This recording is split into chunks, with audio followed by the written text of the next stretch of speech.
ಸ್ವಾಮಿಯೇ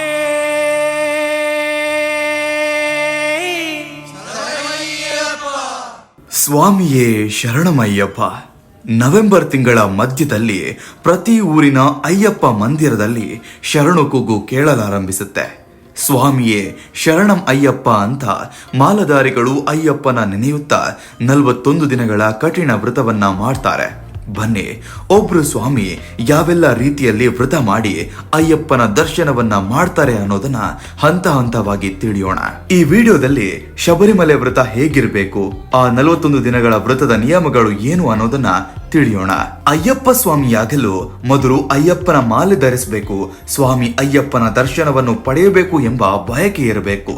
ನಂತರ ಅಯ್ಯಪ್ಪ ಮಂದಿರದಲ್ಲಿ ದೀಕ್ಷೆ ಸ್ವೀಕಾರ ಅಂದ್ರೆ ಮಾಲೆ ಧಾರಣೆ ಮಾಡಬೇಕಾಗ್ತದೆ. ವ್ರತವನ್ನ ಆರಂಭಿಸುವ ದಿನ ಗುರುಸ್ವಾಮಿ ಅಥವಾ ದೇವಾಲಯದ ಪೂಜಾರಿಗಳಿಂದ ಮಾಲೆಯನ್ನು ಧರಿಸಬೇಕು.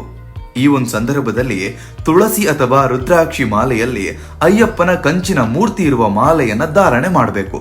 ಧಾರಣೆ ಮಾಡುವ ಸಂದರ್ಭದಲ್ಲಿ ಸ್ವಾಮಿಯೇ ಶರಣಮಯ್ಯಪ್ಪ ಎಂದು 3 ಬಾರಿ ಶರಣು ಕೂಗಬೇಕು. ಹೀಗೆ ಮಾಲೆಯನ್ನ ಧಾರಣೆ ಮಾಡಿದ ನಂತರ ವ್ರತದ ಸಮಯದಲ್ಲಿ ಶರೀರ, ಮನಸ್ಸು, ಮಾತು ಈ 3 ಶುದ್ಧತೆಯಲ್ಲಿರಬೇಕು ಎಂದು ಹೇಳಿಕೊಡ್ತಾರೆ.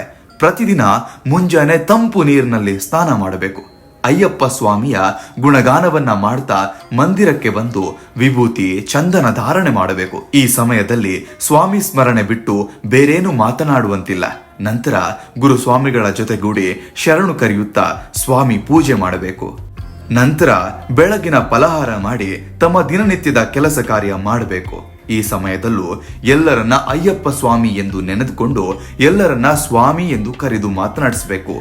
ತಮ್ಮ ಅಪ್ಪನನ್ನು ಅಪ್ಪ ಸ್ವಾಮಿ ಅನ್ನುತ್ತಾ, ಅಮ್ಮನನ್ನ ಅಮ್ಮ ಸ್ವಾಮಿ ಅನ್ನುತ್ತಾ, ಮಾಲೆ ಹಾಕಿದ ಮಹಿಳಾ ಸ್ವಾಮಿಯನ್ನ ಮಾಳಿಗಪುರತ್ತಮ್ಮ ಎಂದು ಕರಿಬೇಕು. ಚಪ್ಪಲಿಯನ್ನ ಹಾಕುವಂತಿಲ್ಲ, ಚರ್ಮದ ಬೆಲ್ಟ್ ಧರಿಸುವಂತಿಲ್ಲ, ಕಪ್ಪು ಬಣ್ಣದ ಒಂದು ಶಾಲು ಮೈ ಮೇಲೆ ಸದಾ ಇರತಕ್ಕದ್ದು. ಸಾಧ್ಯವಾದ್ರೆ ಮಧ್ಯಾಹ್ನವೂ ಸ್ನಾನ ಮಾಡಿ ಅಯ್ಯಪ್ಪನ ನೆನೆದು ಭೋಜನ ಮಾಡಬಹುದು. ಸಂಜೆ ಸೂರ್ಯಾಸ್ತದ ಸಮಯಕ್ಕೆ ಎಲ್ಲಾ ಸ್ವಾಮಿಗಳು ಮರಳಿ ಅಯ್ಯಪ್ಪ ಮಂದಿರಕ್ಕೆ ಬಂದು ಸ್ನಾನ ಮಾಡಿ ಶರಣು ಕರೆದು ಅಯ್ಯಪ್ಪ ಭಜನೆ ಮಾಡಿ ರಾತ್ರಿಯ ಫಲಹಾರ ಸ್ವೀಕರಿಸಿ ನಿದ್ರೆ ಮಾಡಬಹುದು. ಇಲ್ಲಿ ನಿದ್ರೆ ಮಾಡುವಾಗಲೂ ಚಾಪೆಯಲ್ಲಿ ನಿದ್ರೆ ಮಾಡಬೇಕು. ನಿದ್ದೆಯಲ್ಲೂ ಅಯ್ಯಪ್ಪನ ನೆನೆದು ನಿದ್ದೆಯನ್ನ ಮಾಡಬೇಕು. ಮಾಲೆ ಧಾರಣೆಯಲ್ಲಿ ಮದ್ಯ, ಮಾಂಸ, ತಂಬಾಕು, ನಶೆ ಮಾಡುವಂತಿಲ್ಲ. ಸುಳ್ಳು, ಕೋಪ, ಜಗಳ, ಕೆಟ್ಟ ಅಭ್ಯಾಸಗಳನ್ನು ಮಾಡುವಂತಿಲ್ಲ. ಮನೆ ಮತ್ತು ಮನಸ್ಸು ಸದಾ ಸ್ವಚ್ಛತೆಯಿಂದ ಇರಬೇಕು. ಹೀಗೆ 41 ದಿನಗಳ ವ್ರತ ಮಾಡಿ ತಮ್ಮ ಮಂದಿರದ ಸ್ವಾಮಿಗಳೊಂದಿಗೆ ಶಬರಿಮಲೆ ಯಾತ್ರೆಯನ್ನ ಸ್ವಾಮಿಗಳು ಮಾಡ್ತಾರೆ. ಯಾಕೆ ಸ್ವಾಮಿಗಳು ಶಬರಿ ಯಾತ್ರೆ ಮಾಡ್ತಾರೆ? ಶಬರಿಮಲೆಗೆ ಸ್ವಾಮಿಗಳು ಹೋಗೋದಾದ್ರೂ ಯಾವ ಕಾರಣಕ್ಕೆ? ಇದರ ಹಿಂದಿರುವ ಇತಿಹಾಸ ಏನು ತಿಳಿಬೇಕು ಅಂತಾದ್ರೆ ನೀವು ಕಮೆಂಟ್ ಮೂಲಕ ತಿಳಿಸಿ. ಧನ್ಯವಾದಗಳು. ಸ್ವಾಮಿಯೇ ಶರಣಮಯ್ಯಪ್ಪ.